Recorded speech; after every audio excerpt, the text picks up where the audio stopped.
Hi friends, welcome back to Kaviraja channel. Friends, ఈరోజు అయితే మరి శంకరావిలాస బ్రిడ్జి సంబంధించిన పనులైతే పెమ్మసాని గారు శంకుస్థాపన చేశారు.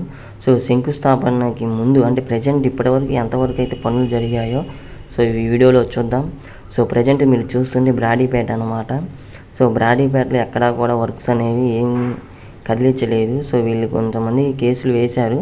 సో వాటి ఏమిటిని పట్టించుకోకుండా సో ఈ గుడిని కూల్చివేయాలని చెప్పి కూడా కేసు వేశారు. సో అవి ఏమి పట్టించుకోకుండా శంకుస్థాపన అయితే చేశారు. సో రేపటి నుంచి వర్క్స్ అనేవి స్టార్ట్ అవుతూ ఉంటాయి.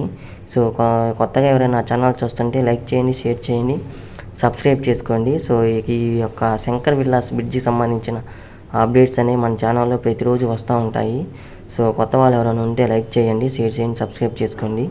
సో ప్రజెంట్ వచ్చేసి మీరు చూస్తున్న ఈ బ్రిడ్జి చూశారు కదా. సో ఇది చాలా ప్రాబ్లంగా ఉందని చెప్పేసి ఈ బ్రిడ్జి యొక్క హైట్ని కూడా ప్రజెంట్ ఇప్పుడు ఈ బ్రిడ్జ్ వచ్చేసి 5.3 మీటర్ ఉంది. సో దీన్ని 9.1 మీటర్గా అంటే ఇప్పుడు బ్రాడీపేట 4వ లైన్ నుంచి అరండల్పేట 4వ లైన్కి వెళ్ళే విధంగా సో చుట్టూ తిరిగిపోకుండా సో మామూలుగా వెళ్ళే విధంగా మ్యాప్లో అయితే చూపించారు.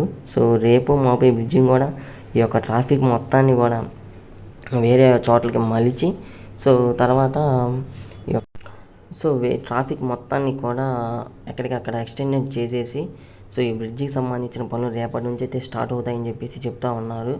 సో ఇప్పుడు ప్రజెంట్ అయితే ఇంకా కొన్ని రోజులు ఈ బ్రిడ్జి మనకు కనిపించకపోవచ్చు. సో చూడండి మొత్తం బ్రిడ్జి ఎలా ఉందో ఒకసారి మొత్తం. ఇది వచ్చేసి మన గవర్నమెంట్ హాస్పిటల్. సో ఈ బ్రిడ్జ్ వచ్చేసి గవర్నమెంట్ హాస్పిటల్ దాటిన తర్వాత మనకి ఇప్పుడు నార్త్ సెంటర్కి వెళ్తూ ఉండే రూట్లో అంటే లైబ్రరీ ఎదురు నుంచి ఇటువైపు అరణ్యాలపేట పోలీస్ స్టేషన్ వరకు ఉంటుందన్నమాట.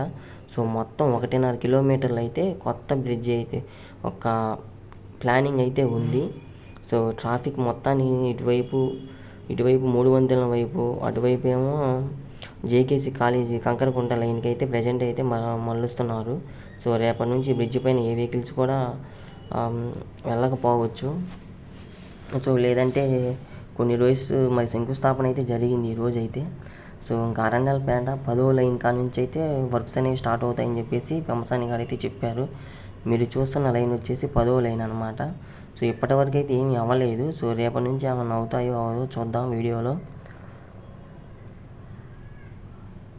సో మొత్తం అరండల్పేట, బ్రాడీపేట, జీజీహెచ్ అండ్ గ్రంథాలయము సో మొత్తం ఎన్ని వర్క్స్ అంటే వర్క్ ఎంతవరకు వచ్చింది మొత్తం ఈ వీడియోలో ఉంది. సో వీడియో పూర్తిగా చూడండి, నచ్చితే లైక్ చేయండి, షేర్ చేయండి, సబ్స్క్రైబ్ చేసుకోండి.